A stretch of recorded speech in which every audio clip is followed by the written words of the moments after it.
No estamos, cuidado que estamos jugando a una historia que nos puede llevar a un conflicto importante con diferentes países implicados y parece como que esto no va menos, siempre vamos subiendo un escaloncito, a pesar de que también la gente de paz intenta transmitir que ese no es el camino. Nos gustaría que nos llamarais y nos dijerais qué opináis. Don Ricard Fernández Deu. Vamos a ver, lo que ha sucedido en las últimas horas es algo que estaba prácticamente cantado a partir del momento en el que se produjo el ataque a la embajada de Irán en Siria. La delegación diplomática de Irán fue objeto de un ataque, había, por lo que se ve allí, un alto número de dignatarios y, sobre todo, miembros de las fuerzas de la revolución, no recuerdo ahora cómo se llama. La Guardia Revolucionaria. Y a partir de ese momento Irán se manifestó, además lo anunció, diciendo que iba a haber una represalia. Esta represalia se ha producido, dicen que de forma contenida, dicen los iraníes, que tiran la piedra pero esconden la mano. Dicen que se ha producido de forma contenida porque ellos ya contaban con el paraguas de protección del Estado de Israel que evitaría, como de hecho así ha sido, que los misiles enviados desde Irán alcanzasen objetivos en territorio israelí. Bueno, todo esto son excusas de mal pagador. En definitiva, aquí ha habido, en efecto, una coalición en la práctica, porque tanto Jordania como Francia, como el Reino Unido sobre todo, y los Estados Unidos han coadyuvado en la protección de los intereses, de la integridad fundamentalmente del Estado de Israel. Todos coinciden en el hecho de que efectivamente Israel tiene derecho a defenderse, pero discrepan en el sentido de cómo y de cuándo ese derecho pueda o deba ejercitarse. Los Estados Unidos ya han dicho que ayudarán a Israel en todo lo necesario, que contribuirán a su defensa en todo lo que sea necesario, pero que no están dispuestos a implicarse en una escalada del conflicto, es decir, en producir un ataque activo a territorio iraní. En estos momentos, ahora mismo, está reunido el Consejo de Gobierno de Israel, presidido por el señor Netanyahu. Parece que también hay discrepancia en el seno del gobierno israelí. No se sabe exactamente cuál va a ser la posición que finalmente se determine, pero en todo caso Israel no va a consentir que esto se quede así. El Estado de Israel, no nos olvidemos de eso, es un Estado que permanece rodeado de potencias, de naciones que le resultan hostiles y que la única manera que tiene de mantener su integridad y sobre todo su pervivencia es no dejarse pisar más allá de lo indispensable. En consecuencia, la respuesta de Israel seguro que se va a producir. ¿Cuándo? No lo sabemos. ¿Cómo? Tampoco. ¿En qué medida? Menos todavía. Pero la respuesta tendrá lugar. Lo que hay que evitar es que esa respuesta comporte el hecho de que todo esto constituya una escalada armamentística y de agresión que convierta, como decía Carlos hace un momento, la zona en un polvorín. Desde la creación del Estado de Israel ha existido un polvorín de enorme complejidad en Oriente Medio, política territorial, religiosa e intrarreligiosa, que hace, en primer lugar, muy o casi imposible poder simplificar lo que ocurre ahí. A mí me sorprende muchísimo cuando hay gente que sale a la calle muy convencida de lo que está defendiendo y no tiene ni la más remota idea de exactamente de lo que estamos hablando. En primer lugar, para contextualizar lo que ha pasado este fin de semana, pero yendo a lo que pasó hace 6 meses, cuando Hamás produce el ataque sobre la parte sur de Israel, más cercana a la Franja de Gaza, hay un elemento que se habla poco, pero que es fundamental. No que se hable poco, se habla mucho, pero no en nuestros telediarios. Y es que hay una parte de la región, evidentemente de creencia islámica, que asume un principio de realidad por primera vez en décadas y empieza a asumir la existencia del Estado de Israel como válida y la necesaria cooperación territorial con ellos. Estoy hablando de Arabia Saudí, estoy hablando de Emiratos Árabes. En este sentido, lo que se está produciendo en Israel es una batalla también por la hegemonía cultural en el mundo islámico entre dos grandes corrientes, que son Arabia Saudí e Irán.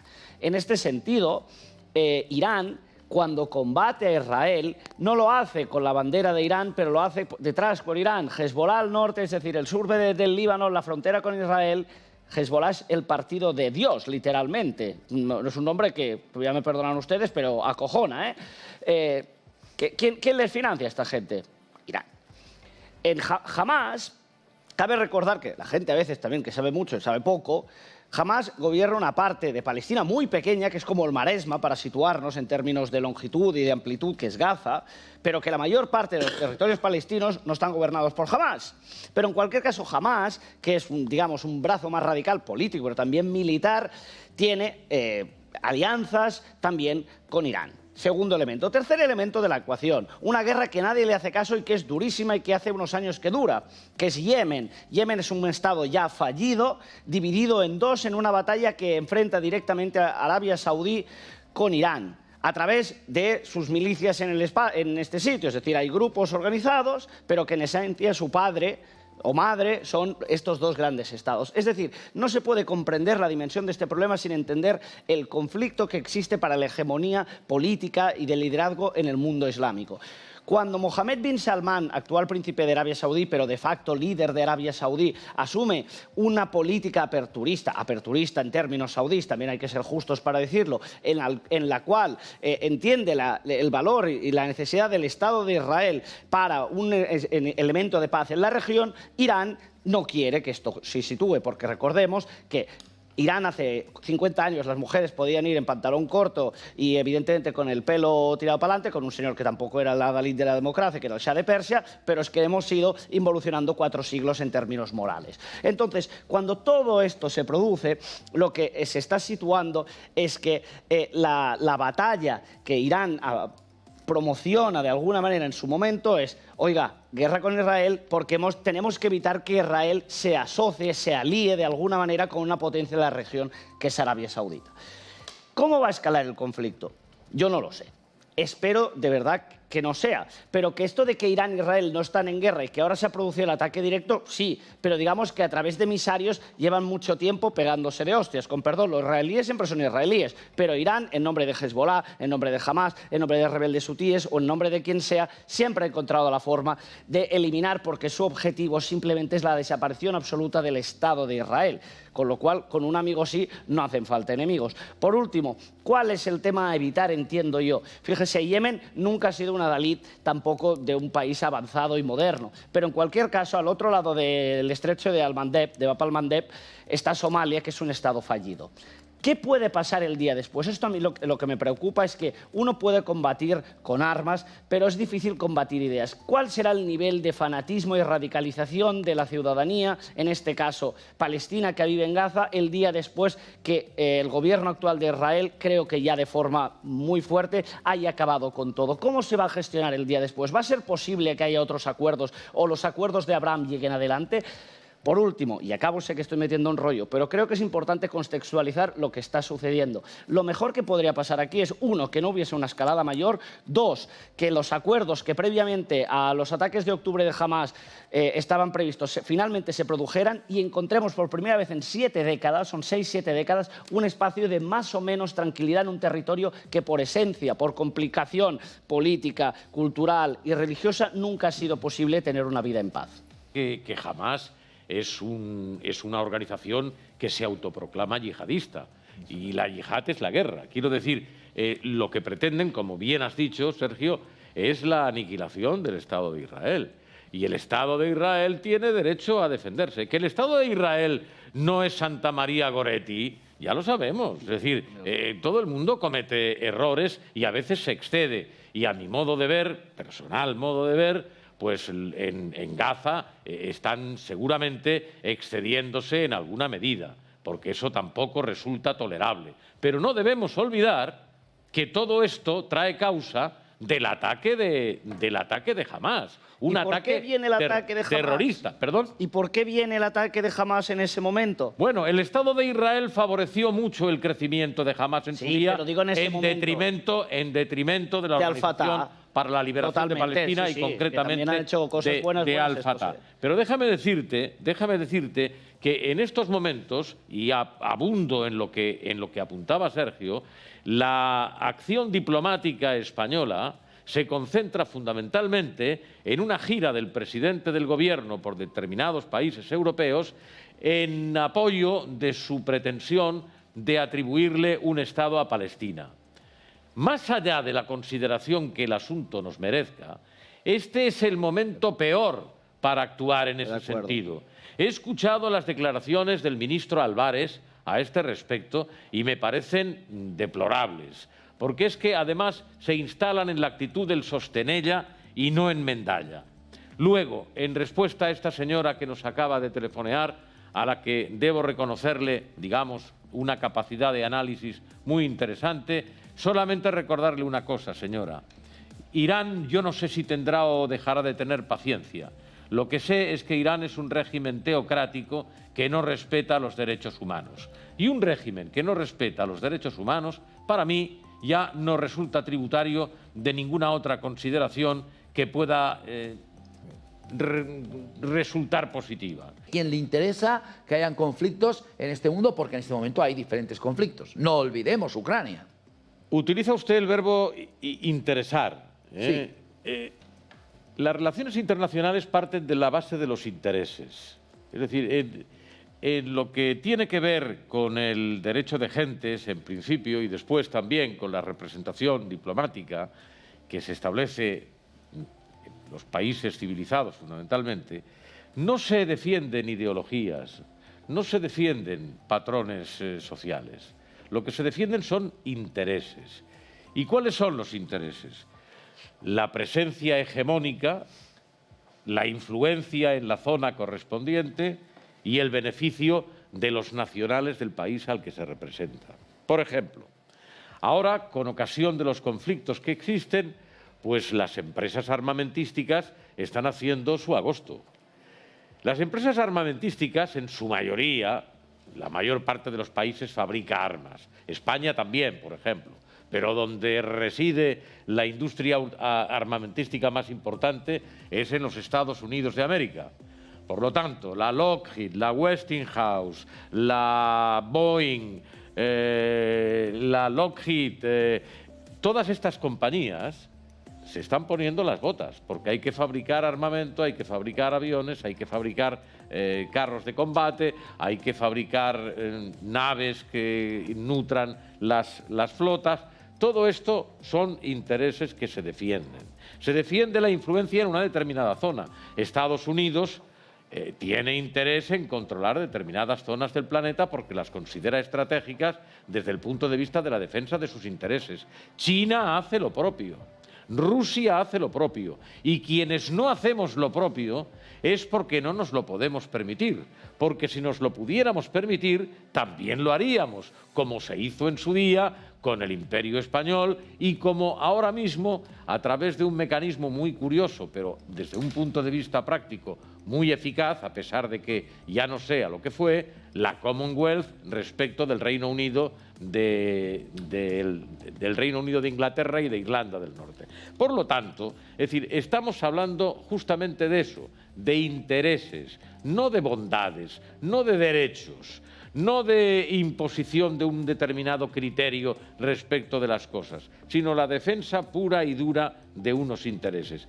Su pregunta: ¿a quién interesa? A quien puede estar en condiciones de beneficiarse de ello. Sergio estaría de acuerdo en que se debe Europa rearmarse ante una posible guerra, ¿no? No, Europa debe estar en condiciones de poderse poderse defender. defender. Exactamente. ¿Por qué no lo está? ¿Creéis que no, lo está? No lo está, evidentemente. Eso es una obviedad. Estados Unidos es quien ejerce el paraguas protector a través de la Alianza Atlántica, la OTAN, y, bueno, pues a cambio de controlar las bases estratégicas, presta el servicio que nosotros hemos abandonado. Es decir, en Europa no se invierte en armamento en la proporción que correspondería por la importancia de los intereses que se barajan en el continente. Dicen decir que los periodos de paz no dejan de ser un momento que hay entre guerras, ¿no? E históricamente el mundo, y especialmente Europa, ha vivido sobre esta base. Lo que pasa es que aquellos que hemos tenido la suerte